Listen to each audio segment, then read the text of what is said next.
I remember he drove me to the venue, and there was a line around the corner, and I was like, bro, I think that line is for me. And he goes, bro, they have a lot of shows in here, so it could be a different show. He tried to humble me real quick. And I was like, okay. So then we walked up to the venue, and everybody was screaming my name, and they were like, Kota, Kota, Kota. And that was the first time I'd ever experienced having fans. Kota got the plan. That's my little friend. She says she my biggest fan. I don't get it what she's saying, I don't understand. I'm in first class, I'ma call you when I land. If my daughter waving at your ass, say, New Year, gotta clear the cash, we in Paris sitting in a cafe. Hi, I'm Kota the Friend from Brooklyn, New York, and I make music. Hello.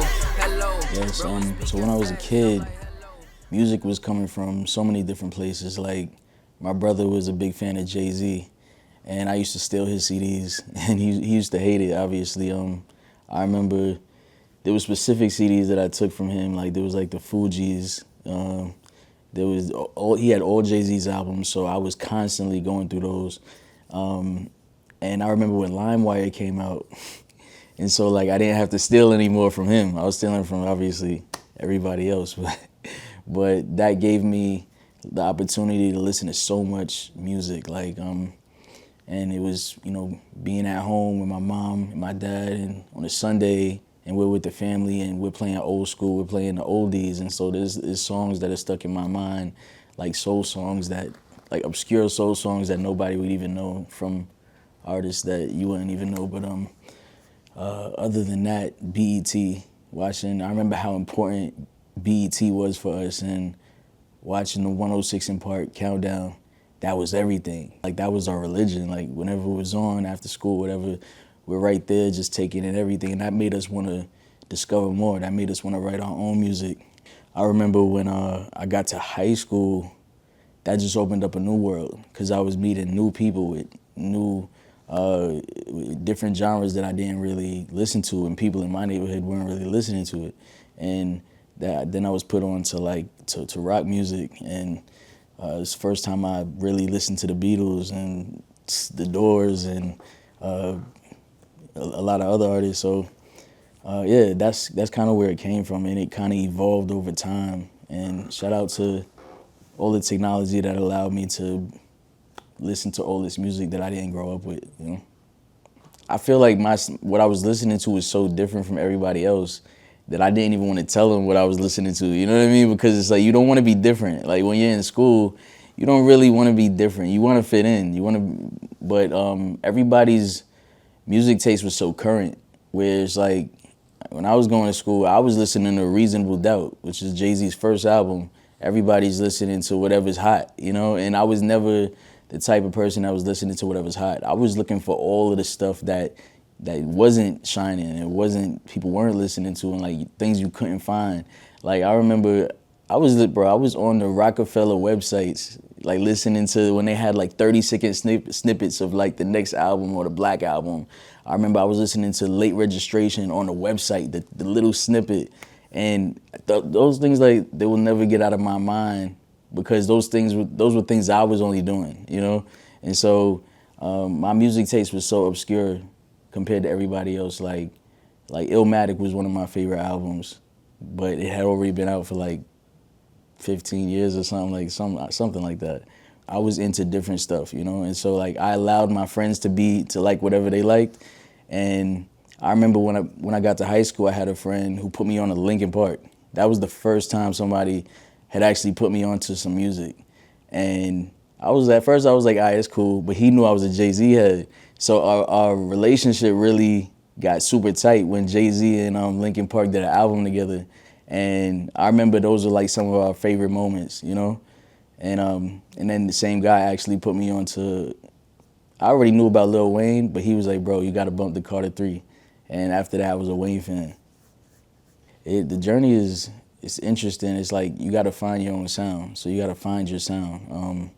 That's not always easy, to find out who you are. It's like, as an artist, to really find your sound, you really gotta dig deep into who you are. And so it takes a lot of tough conversations, and I feel like that like finding my sound and finding out who I was took me on a whole roller coaster, because my artistic journey and my life journey has kind of been like one and the same, you know, like because I write what is my life, you know, what's in my music is what I'm really going through, or how I'm really feeling, or this is the point in my life that I'm at, and this is what I think is important right now.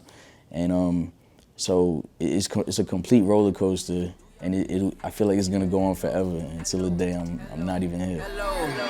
I'ma pull up in the H, I've been in LA too much, I'm making them wait. I gotta get to the Bay, Oakland be showing me love, I gotta show face. I gotta get to the K, I was at home. I always need a beat, and that's why I produce too, because for me, I need something to write to. The music makes me feel something, and so when I hear a beat and I hear the production, all right, now this beat makes me feel like this. These chords make me feel like this, and now I can write a verse that has to do with something that's going on in my life, or a way that I've been feeling, or something that I want to get off my chest, or something that I see in the media, and something I want to address in society. So usually it's like, all right, so I make a beat, and I sit with it, and I ask myself, like, how is this making me feel? And sometimes I'll just label it how it makes me feel. You know, it's like, what do I feel like when I listen to it? Like, I'll label it, this is, you know, dealing with like getting through rainy days. Boom. That's the name of that beat. Like, before I actually turn it into a song, because at the end of the day, that feeling is gonna remain. When I come back to it, I know that's what it's gonna make me feel. So I know that's what I'm gonna write about. So I can't make 5 beats in a day and just label them that. I look at it like songwriting is like sculpting. It's like you start with a big block and you chisel it down and you get to the details. And that's the way I look at songwriting and music making, is like, because anybody can do anything with this. Another artist can get on this beat and do something completely different, and it'll be a different piece.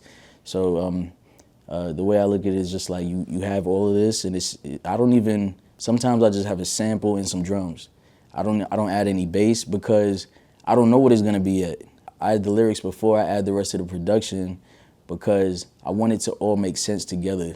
I don't want to, like, sometimes you have a complete beat and now you have to work with whatever's there. But when you have like kind of not necessarily a blank canvas, but it's not really detailed yet, you have more to work with as a writer. I think there was one thing that really changed the way I wrote music. It was one realization that something new has to happen every few seconds in a song. Like, for you to have a good song, it's like a song is like a series of moments. And the more moments you can have in a song, the better the song is. It's like, and so that's kind of how I write too.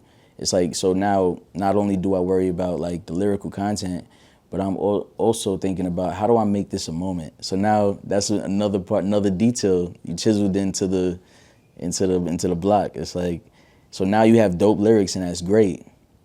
But now it's like, how do I turn this into a bigger moment that the people around me can connect to and appreciate? Man, I don't think there's much that doesn't interest me. Like, life is beautiful, bro. The bricks on this building inspire me. Like, plants, nature. I love being in. My songs are named after places. Some of these places I've never even been, just because I have an idea of what this place is. I wrote a song called Colorado before I went to Colorado, and people always find that funny, but for me it was like, this is what I think Colorado feels like, you know, and I've always wanted to experience that. So it's just like, I'm inspired by landscapes and other artists. I'm inspired by people in my family. I'm inspired by my feelings about life, my feelings about situations, and my friends, and like how this human experience like makes me feel, you know. And so it's like, there's very little that doesn't inspire me. I think there was one moment when I had my first live show in LA. It was I want to get it right, I think it was 2016. It was 2016. and I had to pay to play, you know, for the show. So I'm sleeping on somebody's couch. I bought my own ticket from New York to LA. Sleeping on my friend's couch. I still remember the couch. I still remember what everything looks like. It's like the things that you can't forget. And I remember he drove me to the venue, and there was a line around the corner, and I was like, bro, I think that line is for me. and he goes, bro, they have a lot of shows in here, so it could be a different show. He tried to humble me real quick, and I was like, okay. So then we walked up to the venue, and everybody was screaming my name, and they were like, Kota, Kota, Kota, and that was the first time I'd ever experienced having fans. Like, that was the first time I experienced people that have been listening to my music, and now they were at the show ready to support me and see me perform. So I think that changed my life. That was like a big confidence boost. That was like, man, I'm all these miles away from home, and these people are here to see me do a show, and these people know the words to my music. Like, that I up until that point, I never had an experience like that. And I think after that day, that was like a joke that sent me, that put me on the path. Made it and got me some land. I tell them I'm home, but really I'm out of the state. I send a word to my ops, you don't gotta worry about getting me out of the way. Niggas is still on the block. Being independent has completely changed my trajectory, like compared to an artist that is signed or even on a distribution deal or whatever. I've been free. I've been blessed with freedom. Like, and I think that's like priceless, to say that I can drop a song today and nobody can say anything about it. And not only that, but I could drop a song on any distribution company that I went to, any site or whatever.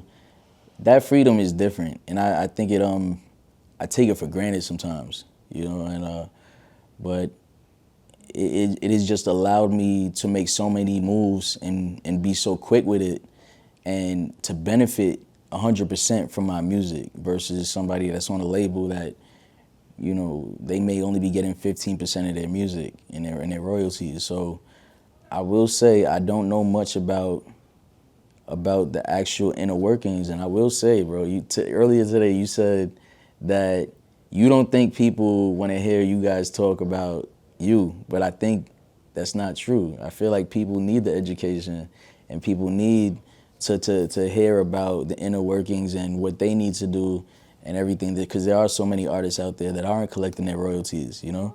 So it's like, can't downplay yourself, you know?